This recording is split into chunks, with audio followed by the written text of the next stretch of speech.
Hey everyone, it's Daniel here from InfoVest. Hope you're all doing well. I gotta talk about it, all right? I just have to mention it as a Canadian. I gotta talk about Trudeau's grocery rebate program. Now in this video, I'm gonna talk about what's this rebate program, what is it that Trudeau wants to achieve with this, and most importantly, does this make sense, right? And I'm gonna talk about an economic theory, basically prove that this grocery rebate program that Trudeau has is actually making the inflation problem worse off. And let's not forget, Canada already has a housing crisis as well. So let's get into it. Let's talk about this grocery rebate. Who does it affect? Who does it help? Well, under the rebate guidelines, Canadians with 4 children will receive as much as $628 on top of their GST payment, while those with 3 children are entitled up to $548, and Canadians with 2 children will receive $467,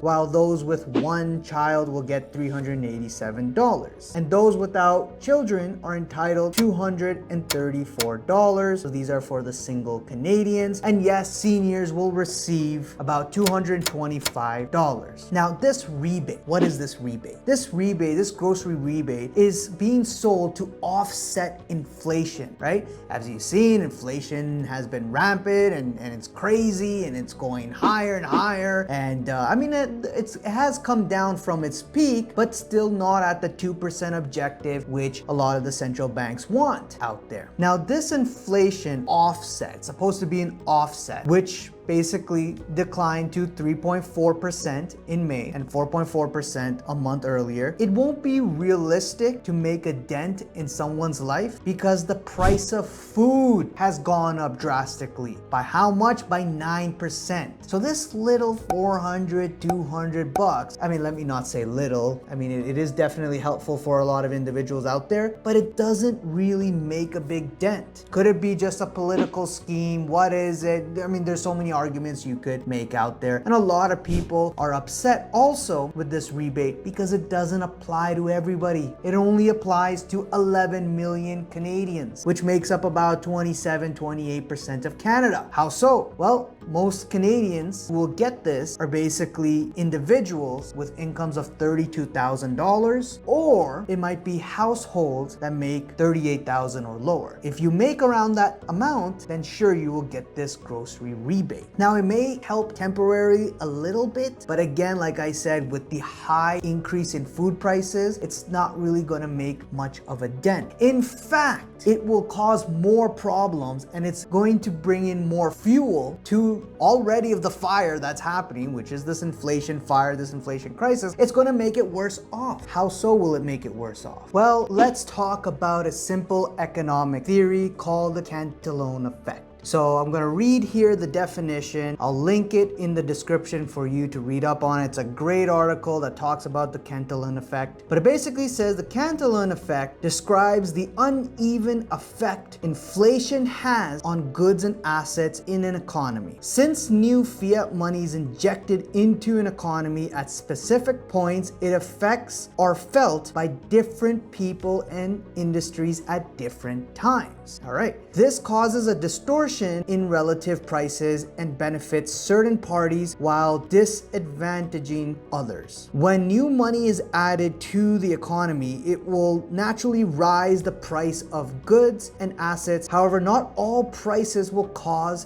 rise by the same amount or at the same time. The Cantillon effect asserts that the first recipient of the new supply of money has an arbitrage opportunity of being able to spend money before prices have increased. Okay, so what does this mean? Well, Cantillon effect, just to explain it in normal terms, easy terms, is very simple. Trudeau, the government, is giving out money. That money is not going to everybody. It's going to a select few. Those select few get that money, and the ones who get that money first are going to go and take it and spend in the grocery stores. Now, the first couple people that go and spend that money, you've got a surge of spending happening in the grocery stores, and they've got an advantage there because the prices are where it is right now, not so affected, but they're the first one in, so there's that arbitrage opportunity. However, when you get not only them, but the whole other 11 million of Canadians out there who are taking that money and spending in the grocery bills at grocery stores, they're going to end up pushing the prices higher because they're spending and spending and spending, and you've got an inflow of these people going to the grocery stores. So now the grocery stores like Loblaws and so on are happy. They're like, great, more money to us. But what that does is that pushes the price of the grocery stores. It makes food more expensive, not only for those same people down the road, because hey, you're not buying groceries for a year. You're gonna buy it for the week or for 2 weeks or whatever, maybe for a month, I don't know. But you're gonna go back to the grocery store eventually because you're gonna run out of food and you need to buy it, and you're gonna end up buying it at now a higher price because the government injected money, this fiscal money, right? They control fiscal policy into the economy, into the grocery stores, which are causing the prices of food and certain items to go up. Now, when they go back again and they're out of this money, $300, whatever it is, and if they're out of the money, it's going to hurt them all over again. And let's not forget about the middle class, who are going to be squeezed even further, already facing the tensions with the higher mortgage cost, with mortgage rates going up, with interest rates going up, causing more pain.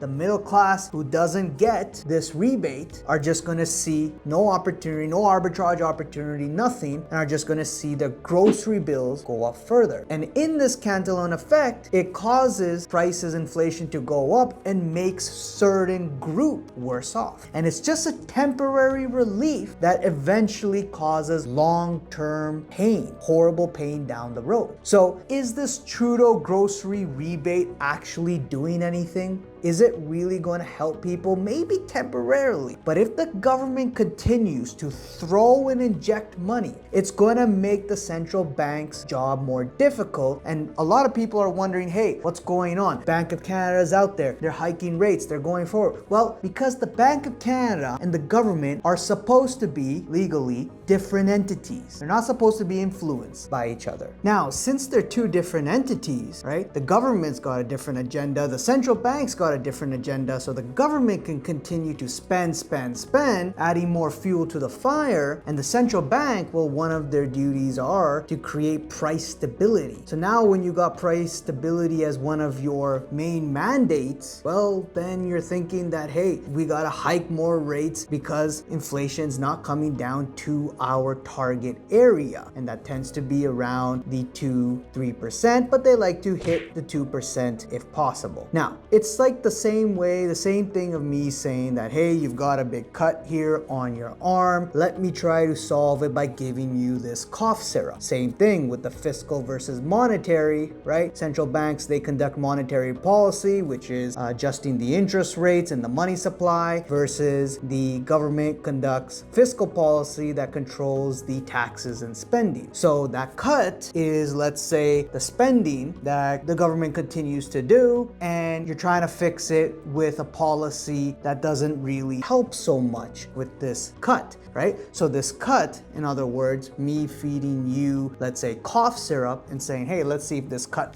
resolves on its own. And I keep giving you cough syrup to a point where, let's say, you finish the whole bottle of cough syrup within, half an hour or so. Now you got different problems there, right? Now you not only have a cut, but you've consumed too much of this cough syrup, which could bring a lot of danger to your health. Same thing when it comes to the economics, to the economy, right? You're hiking interest rates, controlling the credit, contracting the credit conditions, and basically trying to solve this problem of inflation. And the government continues to spend, well, at one point, eventually you're going to have a problem, which is going to come from the monetary policy side of things, which eventually is going to break something in the system. And then only then, well, if you look at history, things tend to break, that's when you see that recession, that hard landing. And when you look at past history, the recession and hard landing, that's how many times over and over in history, that's how you get inflation to come down to your target. In fact, in many times when there's a recession, it even goes way below the 2% target. So let me know what you guys think. Leave a comment below, subscribe, hit the like button, bell icon to be notified on the next video, and I'll see you guys around. Cheers, bye.